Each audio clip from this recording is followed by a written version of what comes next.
This is the anthem. Here's what you came for. This is the moment. Magic was made for. Come on, let's light up the sky now. You feel the magic happening right now. Hello there. Welcome back to Fan Fatales. Take a ride with us on the Hogwarts Express. Walk down Main Street with our best super pals. And defy gravity as we talk about all things fandom.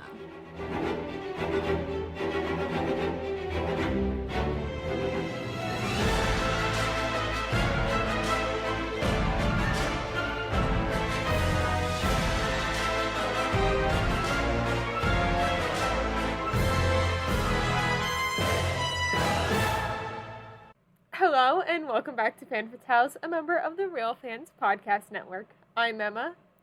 And I'm Gabby, and we are going back to a galaxy far, far away to celebrate an extra special galactic holiday, Life Day. Yes. So Life Day is celebrated here on Earth on November 17th, which is the day that the Star Wars Holiday Special was released back in the 70s.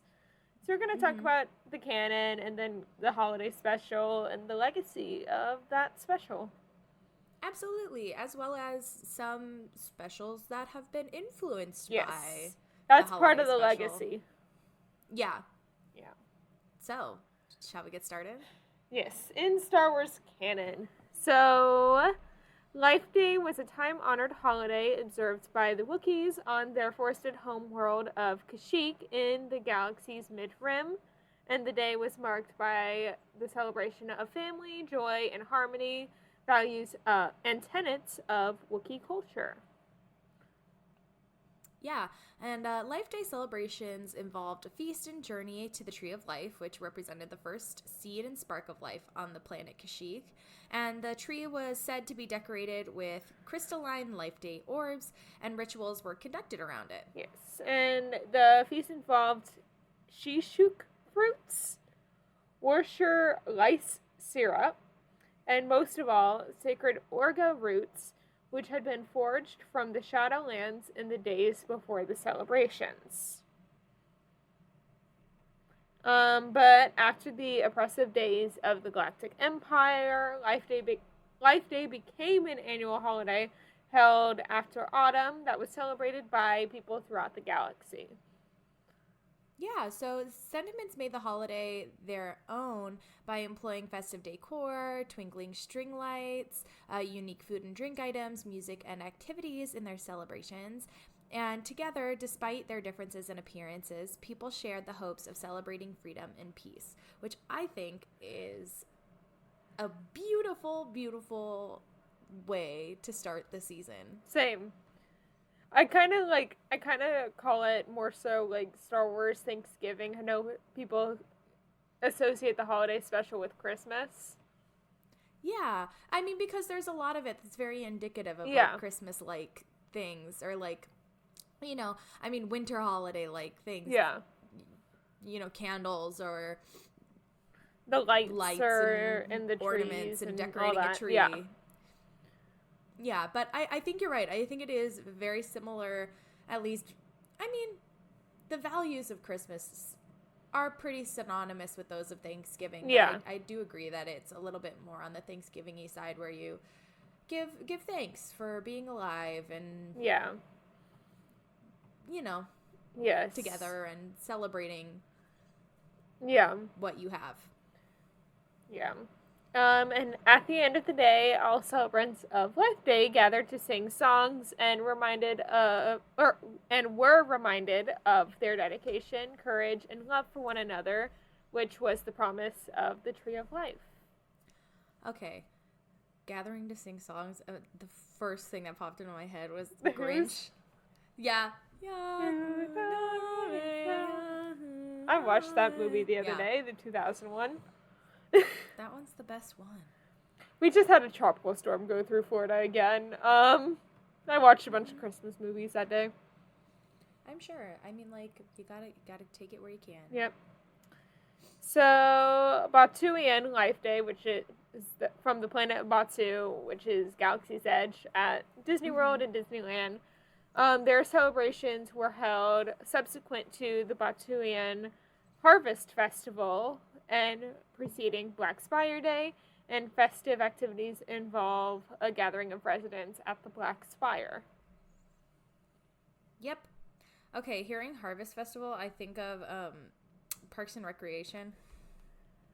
I don't know if you've seen Parks and Recreation. Haven't. Oh my gosh, you have to watch it. I You know. would love it. You remind me so much of Leslie Knope. It's not even funny. Like, oh my god, yeah. But I love Parks and Recreation, and there's a whole story arc where basically they're putting together this Harvest Festival, and one of the main attractions is this mini horse, and his name's Little Sebastian. Oh, I know. And he's a little mini horse, and they sold t-shirts at the Harvest Festival that say, "I met Little Sebastian at the Pawnee Harvest Festival." and then, so here's what I want to know. Can we make t-shirts that say, "I met Grogu at the Batuian Harvest Festival"? yes. And it has a little picture of Grogu in the middle. I mean, Disneyland can, because Mandalorian and Grogu are appearing any day now. I think that would be so cute if they made a spoof. I mean, it'd have to be fan made because they obviously don't have the rights to Parks and Recreation because Parks and Recreation is NBC. Yeah. But I still think it would be very funny. Yeah. So the idea of Life Day first came in the infamous 1978 TV special by George Lucas, the Star Wars Holiday Special. So let's talk a little bit about the plot and then the production history as well as the legacy. Yeah, absolutely. Plot of the special.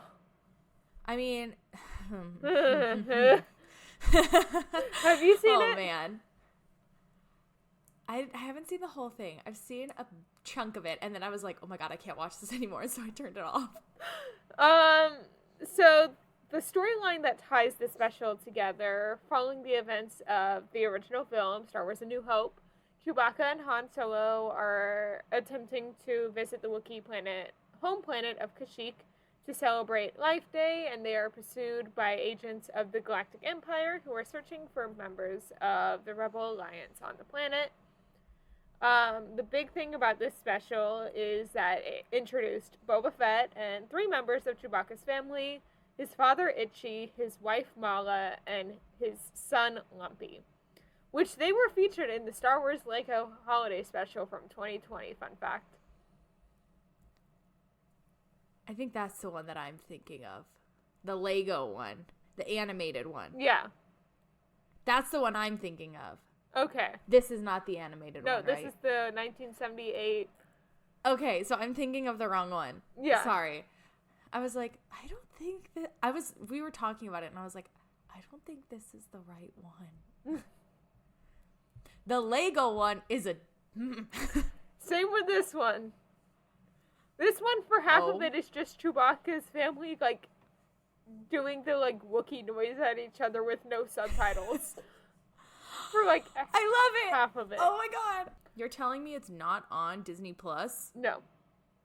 Disney Plus, what? Except for the cartoon short, which we'll get into later. Okay. But the special also features the rest of the Star Wars main characters, which were Luke Skywalker, C-3PO, R2-D2, Darth Vader, Princess Leia, Han Solo, Chewbacca, of course. And they were all portrayed by the original cast. And Yeah. And the plot strings together a series of musical numbers, celebrity cameos, comedy acts, and a cartoon.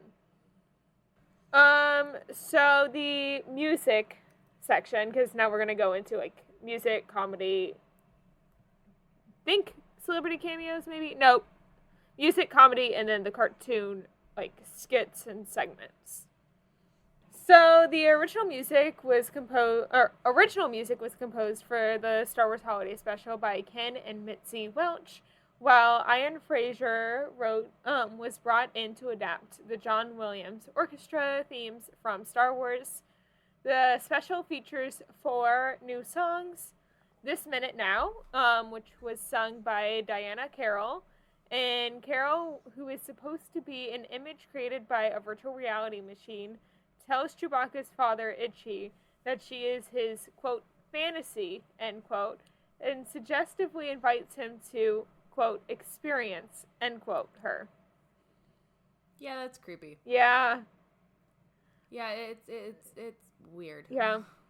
Light the Sky on Fire, performed by Jefferson Starship, which is presented as a 3D music video watched by one of the Imperial Guards. And during production, the song was given the working title, Cigar-Shaped Object Vanished Without a Trace. And the song was included as a bonus 45 RPM single in the Jefferson Starship Greatest Hits Collection Gold. Okay, really quick. Yeah. What a perfect name. What? Light the Sky on... Jefferson Starship? Yeah. That's like a perfect name. Like, you were born to work on Star Wars stuff. True. Or like I think they're a sci-fi band. Space. They're a band. Yeah, bands Yeah. are born. True. Yeah. Okay. I don't know, but I think that's hilarious. I love that. Yeah. Later, B. Arthur, who plays Akmina, the proprietress of the Mos Eisley Cantina, sings "Good Night, but Not Goodbye," set to the Cantina band theme. Some of the same aliens seen in the Cantina in Star Wars reappear, including the band as backup musicians. I'm not going to try to pronounce the band name. Figrin friggin' Dan band. and the modal nodes? Yeah, sure. And then finally, at the end of the special, Carrie Fisher sings a song in celebration of Life Day to the tune of Star Wars, main title, by John Williams. I don't know how I feel about it. Yeah. So, Yeah. we'll talk about it a little bit later when we talk more so about production. They were trying to make it a lot like comedy and skit shows of the 70s. Think like The Muppet Show and stuff like that, where it was like different skits. Mm-hmm. But then they wanted to make it Star Wars, so they had the overall plot, and then it would cut to these skits. And songs. So, going into like the comedy of it, you know, great bridge there, great segue Yeah. into the comedy of the special. Harvey Korman provides comedy in 3 of the special skits, and these include the Cantina skit with B. Arthur, where he plays a love-struck barfly who drinks through a hole in the top of his head. Bizarre. Yeah.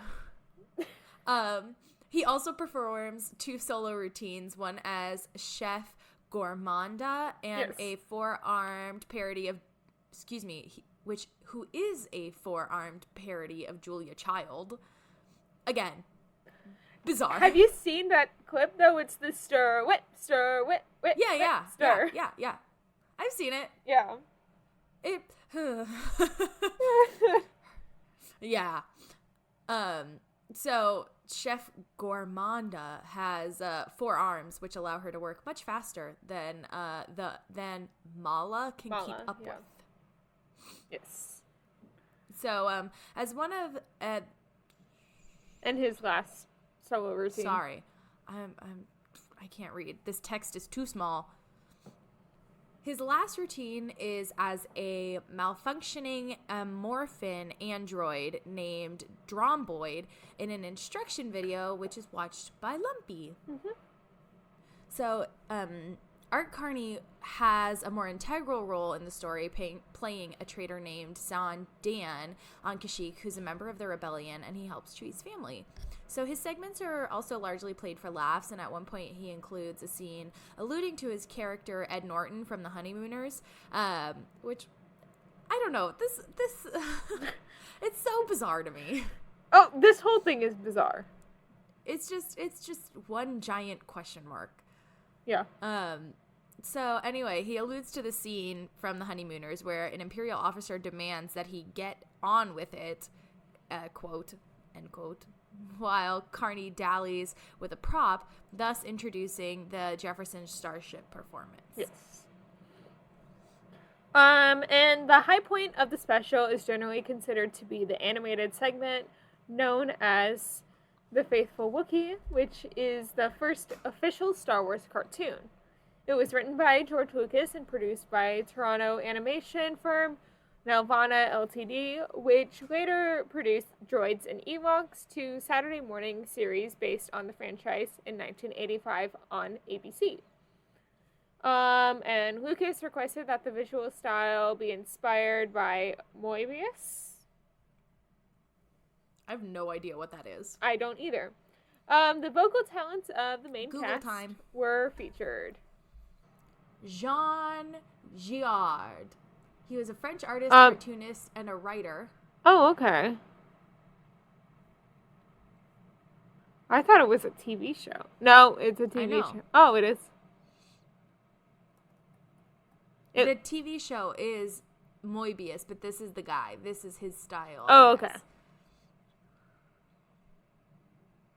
Yeah. Cool. I guess. Set of comics. Oh, maybe Moebius is a different person. Oh, no. That is his name. That was his pen name. Okay. Moebius was Jean Girard's pen name. Okay. Yes.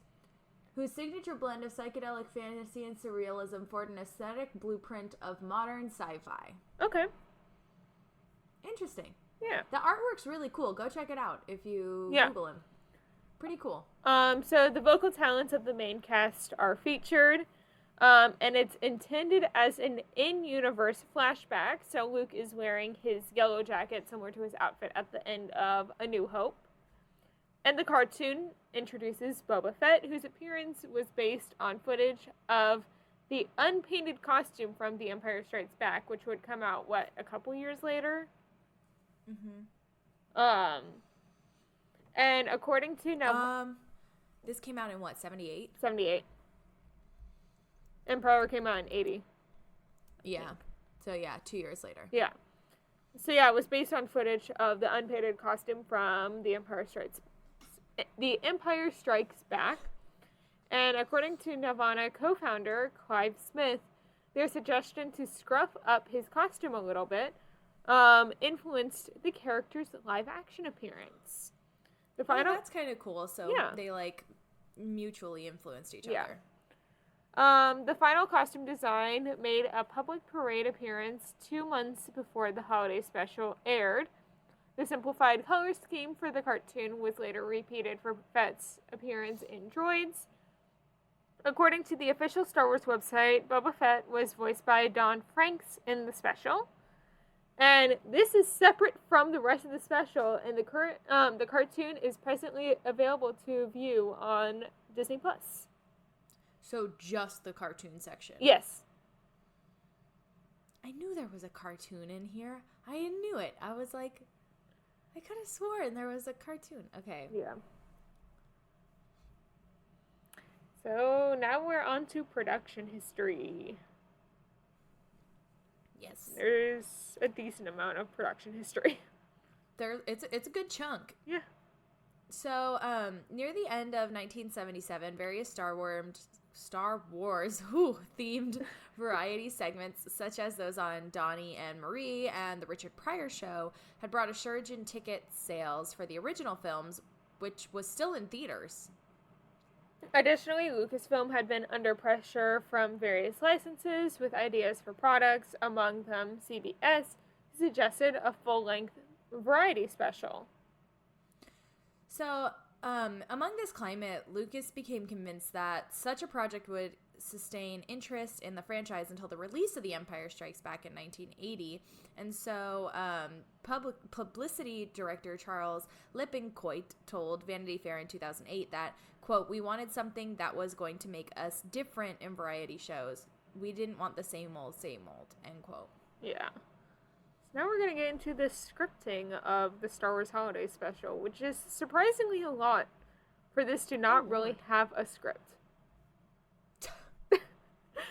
It's a lot of just Wookiees yelling at each other.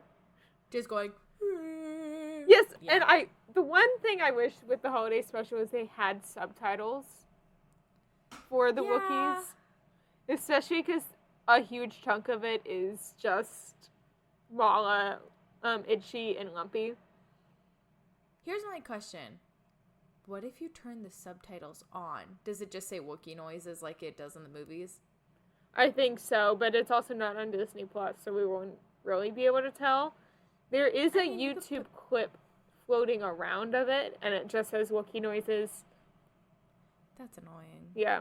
Like, someone took their recording of the Star Wars Holiday Special from the 70s or whatever. Yeah, like 78. And put it on YouTube. And it has, like, all the old advertisements for all the toys and stuff. I love that. It's actually a very fascinating watch just to see what was advertised at the same time as the Star Wars Holiday Special. Was it like lawn darts, chuck lead at your friend's feet? Like, Yeah, it was like toys and stuff because think about it, it's the week before Thanksgiving is when this came out. Yeah. Yeah. So it's a lot of like get ready for Black Friday sales. I'm sure. But anyway, Gary Smith and Dwight Hemian were brought on as producers. However, the pair had to divide their time with a number of other projects in development, so they themselves hired other producers to assist, such as Ken and Mitzi Welch, who we mentioned earlier wrote the music. I think so.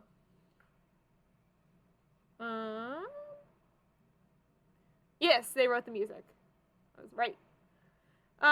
Writers Leonard Rips and Pat Proft, both of whom had previously worked with Sam Hemian, met with Lucas for one day, during which the three worked to develop the story, which focused on Chewbacca trying to get home to his family for the Wookiee holiday of Life Day.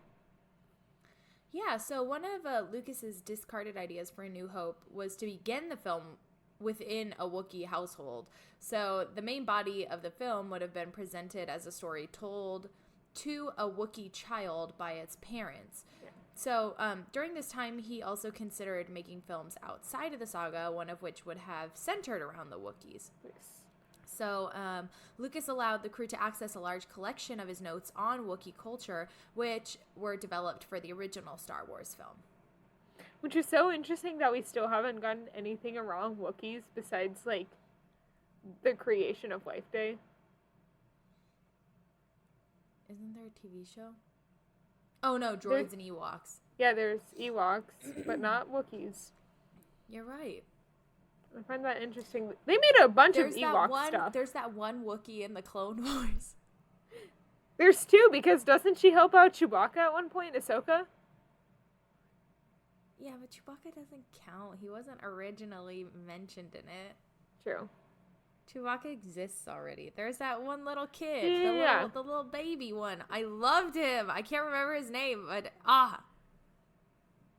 loved that kid.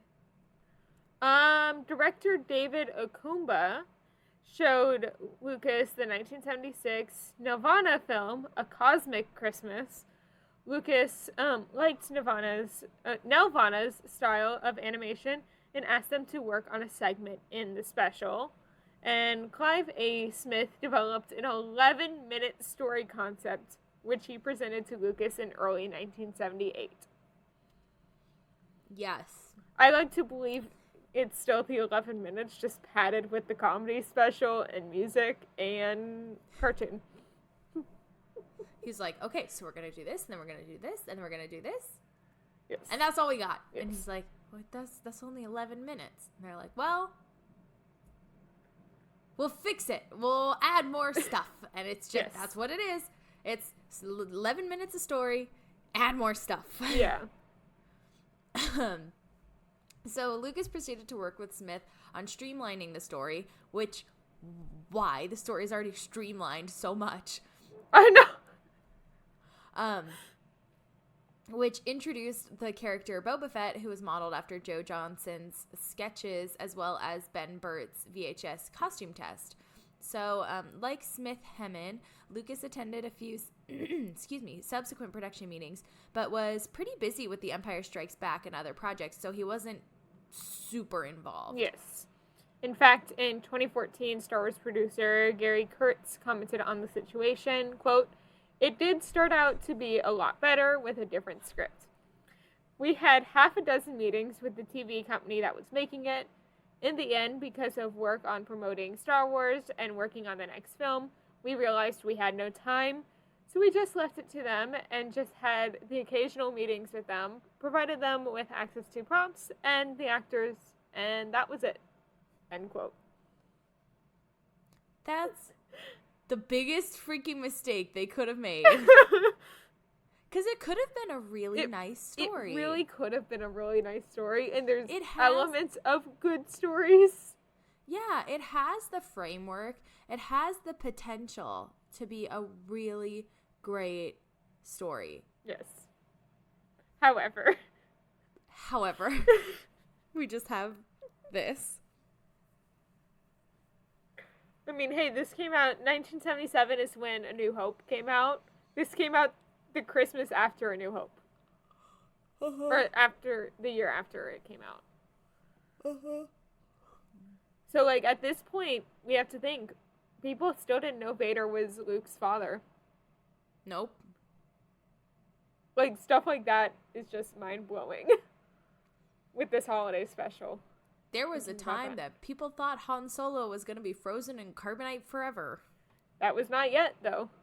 They didn't even know that was going to happen yet. Yeah. This is when A New Hope was still just called Star Wars. True. I keep calling it A New Hope because, like, Star Wars is the franchise now.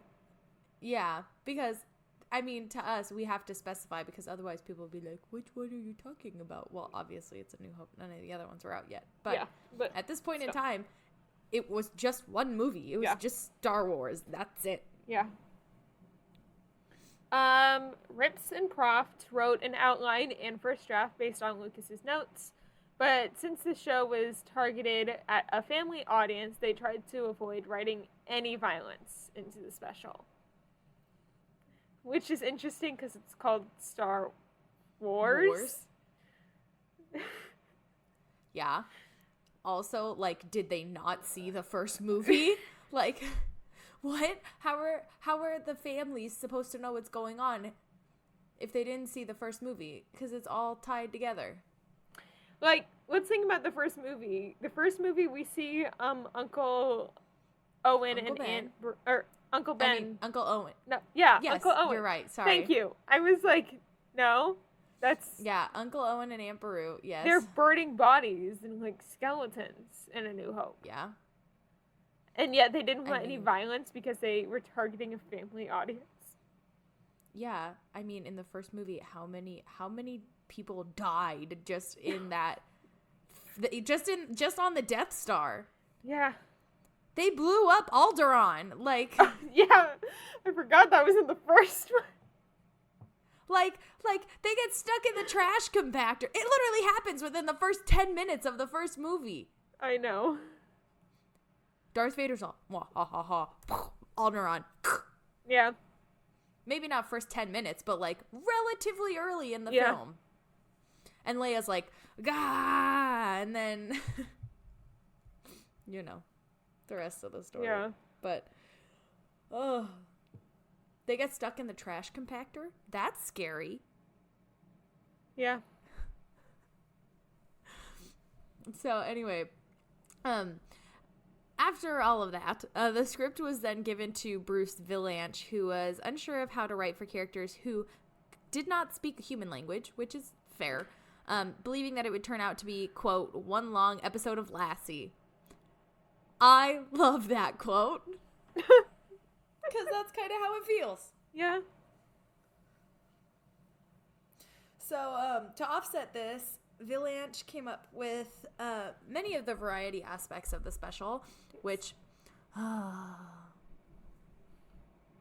Bruce, you done messed up. Yeah. So the character of Sondan was also created as a bridge to the audience based on Lucas's early concept of Lando Calrissian as a traitor on Kashyyyk. Yeah, he wasn't introduced yet either. Nope. Interesting. The final writers to work on the script were Ken and Mitzi Welch, who made major alterations. And as Lucas later observed, quote, "It just kept getting reworked and reworked, moving away into this bizarre land. They were trying to make one kind of thing, and I was trying to make another. And it ended up being a weird hybrid between the two. I'm not sure either position would have worked on its own, but by combining them, ... End quote. Yeah. Yeah, Lucas, you done messed up. I mean, no. I think there were too many people with their hands in the creative pot, and they all wanted something different. Yeah. So there wasn't one person to say, this is the direction we're going in. Either get on board or get off, you know? Yeah. The early story treatment was completed in May of 1978, and the teleplay was in its fourth draft by that September. Jeez. And a scene that was planned but never shot was, in which Luke Skywalker sings a song. However, Mark Hamill claims to have vetoed this idea. So instead, honestly, like, good, because that's so out of character for him. But I Carrie need Fisher to see. sings. Yeah, but she would. Not like in like a princessy way, or like a, I don't know. I feel like like for funsies. True. I feel like she would. Yeah, and she also does it more so like at the end for the like big Life Day song rather than like Yeah. out of nowhere. It's like, here we go, pulling analogies to the Grinch again. It's like at the end when they're singing their song and they were joining hands. Hey, hey, Christmas, Christmas. Yeah. I don't know. Christmas already started at Universal Orlando and Disney World this week Yes. on Friday. Yep. I've seen the videos already. Same. I saw a video. Okay, we're gonna go on a quick tangent. I saw a video Well, where we're somebody done gave, with scripts anyway, so we can take a small Yeah. tangent. So I saw a video where somebody gave the Grinch like a teeny tiny little stuffed Max, and it had like a little hook, like it was an ornament or something. Yeah. And he like lost his mind. He was like, "Oh my god, I love it!" Yeah. One of It my was friends adorable. is good friends with the Grinch. And Wink, he's wink, already... nudge nudge. Yeah, wink, wink, nudge, nudge. And he's already been reposting videos and stuff of his friend, the Grinch. That sounds fun. Also, Sean's cousin is good friends with Cindy Lou. Oh, that's cool. Yeah. I'm getting a Universal Pass in like a week or two. I'm so excited. I'm jealous. I I'm so wish I could excited. go. So shall we move on to filming? Yeah. Okay. So the filming began in August of 1978, which is odd because the film wasn't even really done. The script wasn't done. You can tell that they didn't have a script. Not gonna lie. It feels like one of those projects where they're just kind of ambling through it, and then they just kind of mash it all together and see what happens. And it's like a oh, bad this is group fine. project. Yes, like a terrible class project. Yeah. Yes. So the filming began in August of 1978 under David Acomba, who is a friend of Lippincott and fellow USC schoolmate of Lucas. USC, University of Southern California. Let's go Trojans. No, Trojans? I don't know. The special was shot mostly on videotape on a budget of over $1 million, which is decent for what you get. Yeah. The cantina sequence took an entire day to film, from 6 a.m. one day to 6 a.m. the next. So literally 24 hours. Yes. The costume actors withstood heat, claustrophobia, and for some, low oxygen intake. Yes. And when B. Arthur's son, Daniel Sachs, visited the set, he saw, quote, a nurse running around feeding oxygen into the various aliens to make sure that they didn't pass out, end quote. Wow. Yeah. I think this was before the invention of, like, SAG. Probably. So, But then you know, after the cantina scene was filmed and all that happened, or like during it, they brought in Rick Baker, who had previously worked on the original Star Wars, again to serve as the creature supervisor for the special. But does that mean, like, he was just maintaining the integrity of the characters, or was he actually there to help them? Because for me, that means, like, to maintain the integrity of the characters. Maybe. Like, that's what I understand that to be. Maybe. So, I don't know. This is, like, before the invention of, like, Screen Actors Guild and all that stuff, where there's rules about this kind of stuff. And, like, you don't hear about people working 24 hours anymore. Like, involuntarily. I mean, like, there's, like, a lot of rules, and you gotta get lots of stuff petitioned and signed by all the guilds and the actors and the crew, and there's just so much. You just can't do this kind of stuff anymore. Although many of the cantina creatures were reused from Star Wars, quote, Lion Man, end quote, and Baboon Man were created for the special. These two wore complicated makeup that took 2.5 hours to apply. That's ridiculous. All I think of is, like, Wizard of Oz. Same. Yeah. Because Baboon Man could really be a flying monkey. Totally. So for Harvey Korman's scenes, he reportedly kept the cast and crew entertained and brought levity to the set, which seemed to be much needed. Yeah. But due to Akoma's inexperience directing television and his difficulties working with Ken and Mitzi Welch, he departed from the project partway through the production. Here we go. Here's another creative change, you know. Yep. Director is like, bye, I'm out. To make matters worse, much of the budget had been spent, and according to Gary Smith, the production was in danger of being canceled. And as a result of these difficulties, production shut down to find a replacement director. Honestly, I don't think it would have been that bad if it all got canceled.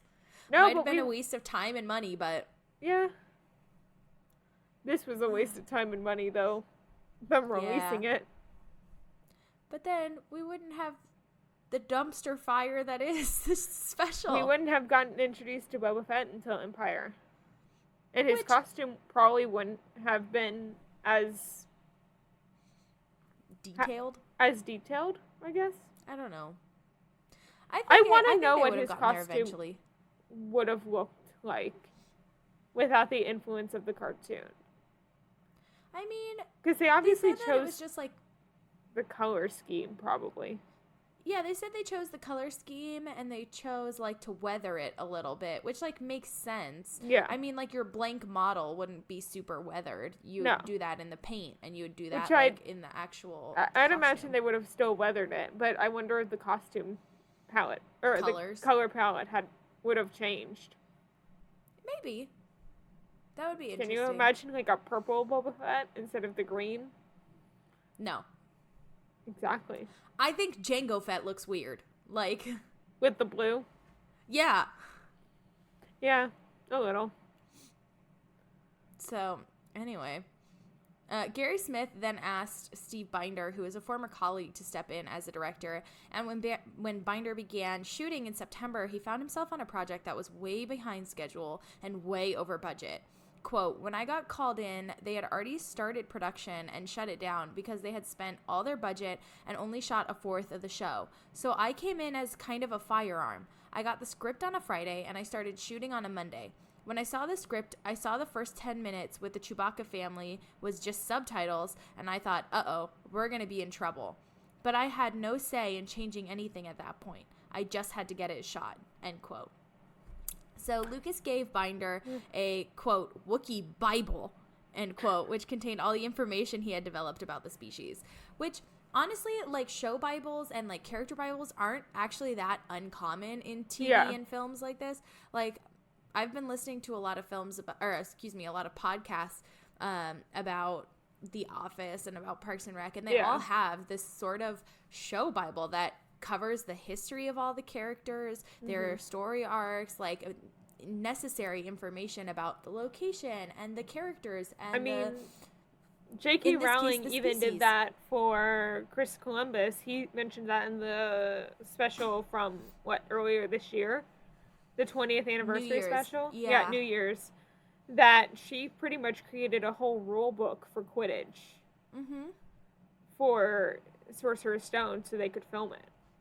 Yeah, exactly. And it's not uncommon that a creative team will come up with a sort of guideline book, a sort of Bible to guide. And not as, big or whatever, but my dad worked opening cast for the Muppets show over at Studios. And I got to see, some of his training stuff because he still has, the book. And it gave, a Bible of the characters, each Muppet that is in that show. Their backstory and all that stuff. All that stuff is super important because then everybody's on the same page, Yeah. So, let's see here. So, whereas Akoma had handled most of the variety segments, Binder was more involved with the scenes with the Wookiee household, as well as the scenes with the original cast, many of whom were reluctant to participate. I don't blame them. I don't either. And I know, so you know how, Mark Hamill had gotten in that accident, right before, or, during Empire Strikes Back filming, which is why they made the whole, Yeti kind of scene? It was, right around this time, too. So they put him in, heavy makeup to make him look like A New Hope him. He looks very tan in the few scenes he's in. Man. It's interesting. Poor dude. Yeah. The Wookiee household was originally built as a full set. However, when Binder was hired, he removed a portion of the set in hopes of speeding up production. As with the actors and the cantina scene, those in Wookiee suits had to take breaks every hour to get oxygen. Insane. Again, something like that would never happen nowadays. Oh, no. Never. And there were at least 4 of them playing Wookiees, because there's 4 Wookiee characters. Yeah. Yeah. But the ending celebration was filmed in an aircraft hangar. Fun fact. And by that point in production, the project had run out of funds. So, as a result of this, the crew had to use relatively inexpensive materials to create the Life Day ceremony. Store-bought candles were used as lighting, and red robes and Dawn Post Studios Chewbacca masks were worn by extras in lieu of full Wookiee costumes. Yeah, you can kind of tell. Yeah. Which is why you, why the red robes became such a big thing with Life Day. I know that Disneyland is celebrating, a Life Day robe right now for that whole thing. Yeah. According to Valanche, Fisher was eager to sing for this scene because she was going through her Joni Mitchell period. She very much wanted to show this side of her talent. End quote. Yeah. You go, Carrie. I mean, good for her. Yeah, you go, Carrie. So after shooting for over a month, the production finally wrapped, and according to Binder, he was unable to edit the film, unlike all his other productions, due to a scheduling conflict, actually. So as a result, the special was edited by the producers, who had 0 prior experience with editing. And you could tell. Again, there is no subtitles for the Wookiee scenes. He thought there was going to be. So you don't know what they're saying. There's, a whole thing where, Lumpy, so Chewbacca's son, is, playing with a toy, and then his father, Itchy, just, yells at Lumpy out of nowhere. It's just or whatever the Wookiee sound is. just, like, out of nowhere to it, and I want to know what he actually said to the kid. I want somebody to take the old footage, subtitle it with, like, really modern text, like stuff that would never be said back then. So it's like, hey, yo, Gramps, like, why don't you just, like, F off? And, like, that's, like, it's got, like, the exclamation mark, ampersand, pound, like. Yeah. I think that'd be very funny. So, we know we've been kind of dumping on the special. A little bit. But it carries a huge legacy with it. That's the thing. Is, like, despite the dumpster fire, it really does have a long-lasting legacy because... Oh, for sure. Yeah.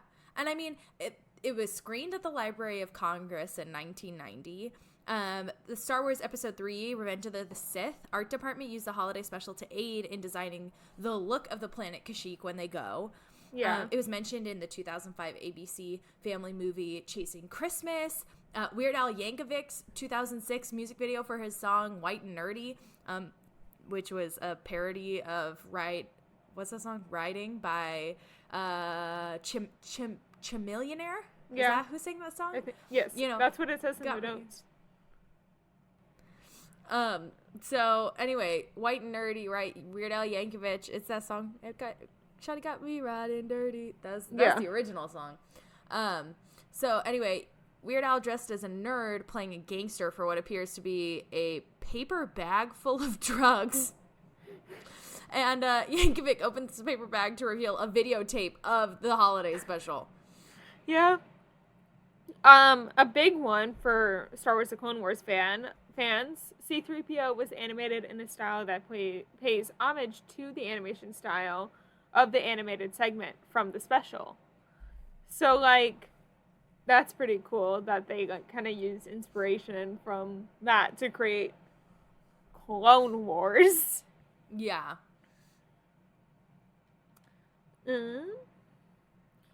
In a commercial for the 2007 Robot Chicken Star Wars, an animated George Lucas, voiced by Lucas himself, sees a therapist over his hatred of the special.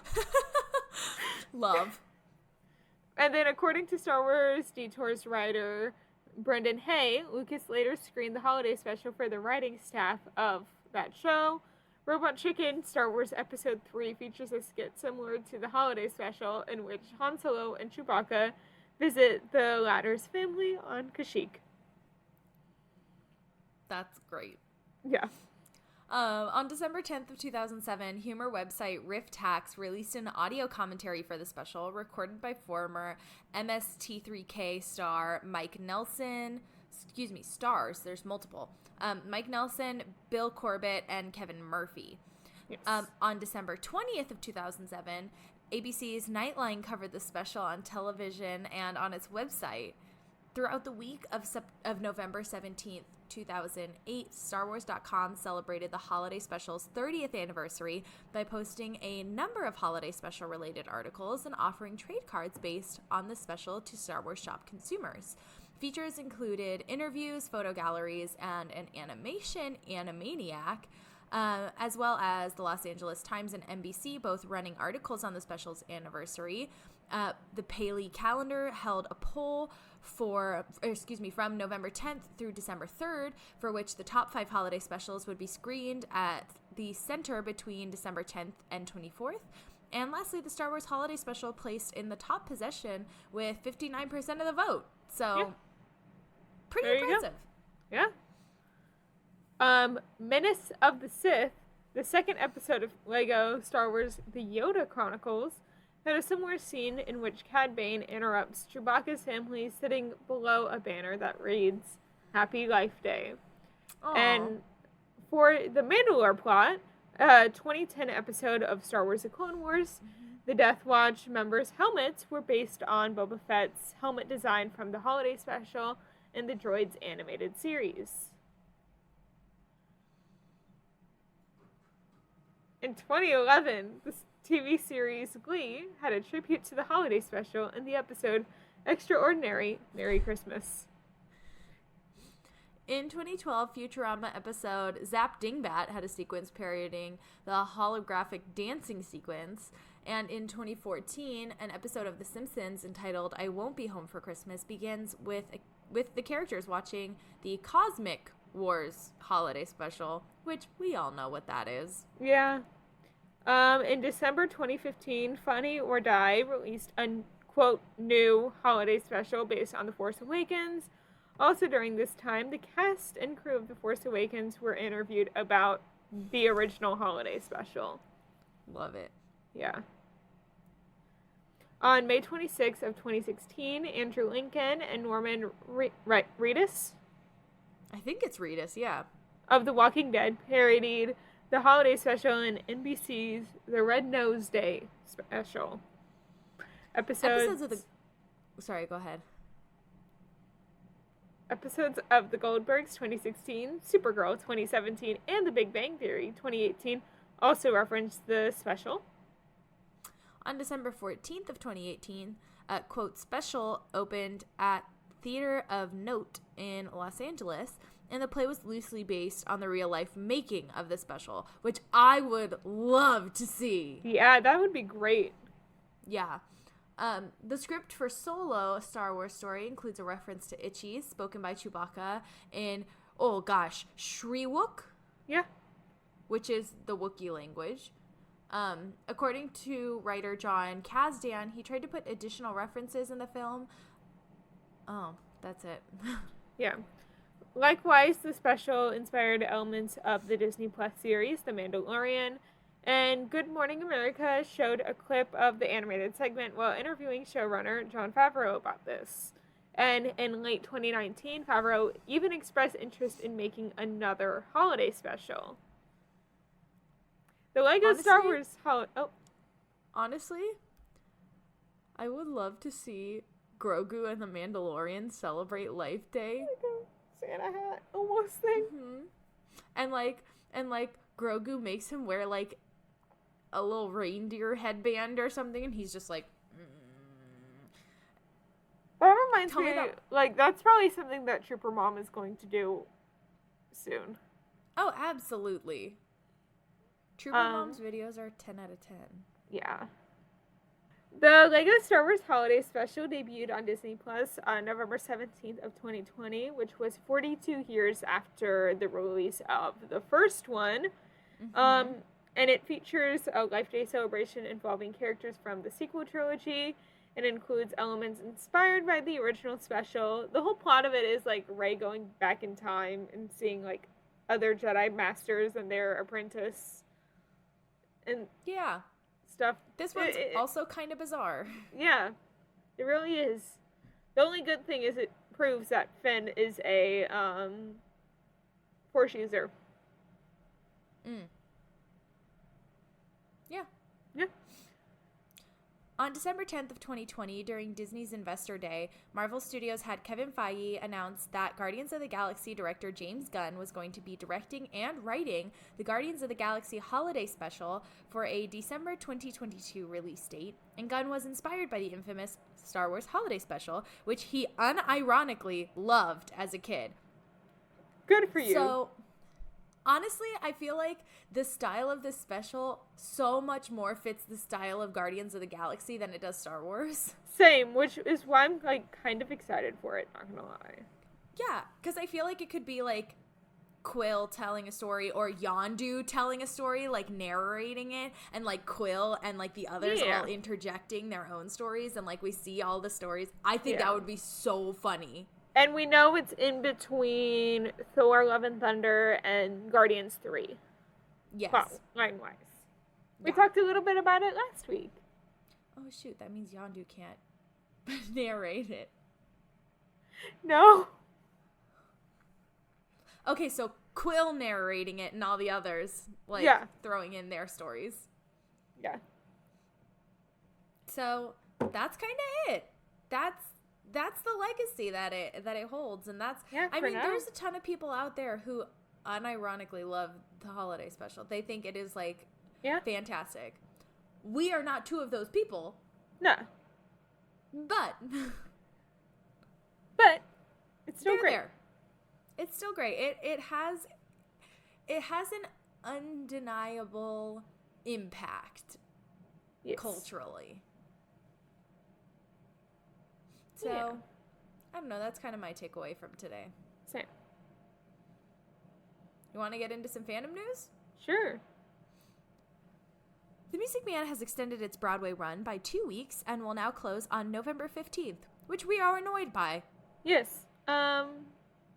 Gaby knows my thoughts about it. Oh, yeah. Anyway, The Good Place alumni William Jackson Harper has joined the cast of Ant-Man and the Wasp: Quantumania. What? Chidi's gonna be an Ant-Man? Hold on, that is Chidi, right? I don't know. I haven't watched this show. It is Chidi. What?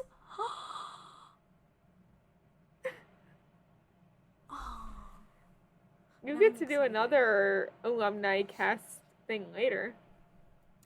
All new queens are joining 6 Broadway in December, including Haley Kaleem Wright as Aragon, Leandra Ellis Gaston as Boleyn. Thank you. I knew it, but it just wasn't coming to me.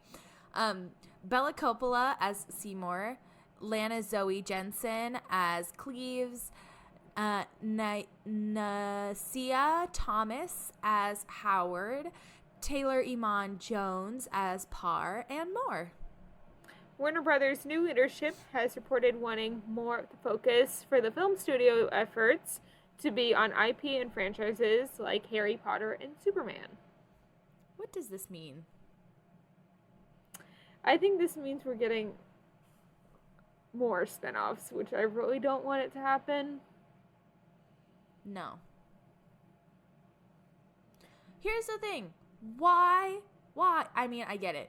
It's basically free to create stories about new characters. Yeah. It's basically free. However, to create stories about the same characters or like the same universe. But still, it's so boring. I'm done. Yeah. Parks and Rec alum Aubrey Plaza has joined the cast of Agatha, Coven of Chaos. The actress's role in the WandaVision spinoff is yet to be released.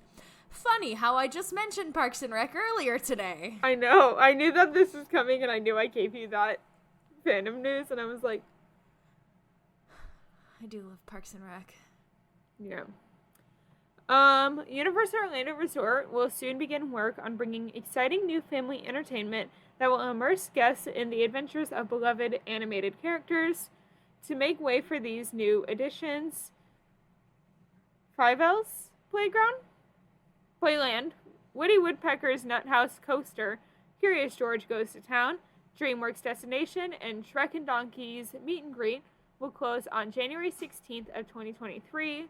The E.T. Adventures, animal actors on location, SpongeBob Store Pants, including meet and greets with SpongeBob and friends, and Kids Zone Pizza Company will remain open for guests to enjoy. I think they're adding DreamWorks to that area because that's the Kids Zone area of the park. Yeah. And, like, none of those characters kids grew up with anymore. Yeah. So it's either going to turn out to be, like, Despicable Me. Probably. Or DreamWorks. I'd like to see some How to Train Your Dragon stuff. That'd be cool. Same. Let's That'd be surprise cool. the Guardians because they get so, like, lowered down. They're never going to do anything with Rise of the Guardians. I know you love them, but in all honesty, nothing's probably ever going to happen with it. At least a meet and greet character. Maybe. Maybe some meet and greet characters, yes. I don't need a ride. I want meet and greet characters. So. Anyway. That's Are we kinda see them in it. the outro? Yeah. Okay. Yeah, okay, let's try this again. Sorry. Also, my B-reel went off while we were recording, so I took one nonchalantly. I didn't even notice you were taking your B-reel. You were talking, and I was like, oh, B-reel just went off. Snap. That's great. Kara, put that in. Before Before our outro. Yeah, before the outro. So, now that Emma's got her Be Real done, I think we'll see you guys in the outro. Yep. Thanks for listening to this week's episode of Fan Fatales. We are a proud part of the Real Fans Podcast Network. That's right, and if you want to check out more shows on the network, you can find them at rf4rm.com. Next week, we will be taking a break to celebrate Thanksgiving with our families, but then the week after that, we will be doing a deep dive into the film A Christmas Story. Remember to subscribe to us wherever you get your podcasts. And subscribe to us on YouTube. Please leave us a review and comment down below to tell us what you thought of the show. And remember to follow us on Instagram and Twitter at FanFatalesPod for the latest updates. Now, Emma, where can the people find you on social media? So my Instagram, Twitter, and TikTok are all at SnippyEmma, which is SNIPPYEMMA. What about you, Gabs? I'm at Gaby Gent on Instagram, TikTok, and Twitter. That's GABYJENT. Our editing is by the wonderful Carol Linsmeyer. And as always, thank you for tuning in. Bye! The views expressed in this episode do not reflect the band or company that they're about.